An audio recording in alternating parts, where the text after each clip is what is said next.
ताज़ा तरीन वीडियोस के लिए चैनल को सब्सक्राइब करके बेल आइकन और ऑल नोटिफिकेशन पर क्लिक करें ताकि आपको मिले हर अपडेट सबसे पहले। बिस्मिल्लाहिर्रहमानिर्रहीम। अस्सलामु अलैकुम नाजरीन, हुकूमत ने वैक्सीन ना लगवाने वालों के लिए बुरी खबर सुना दी।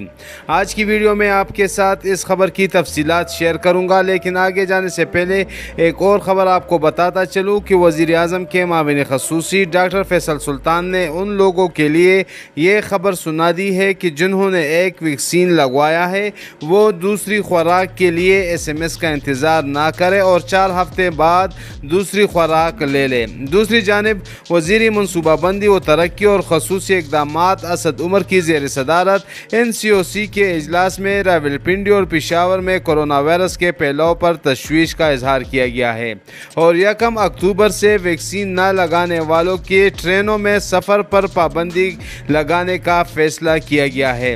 NCOC ने सूबों से मुतालबा किया है कि वो मुहर्रम के दौरान इस अपील पर अमल करवाएं।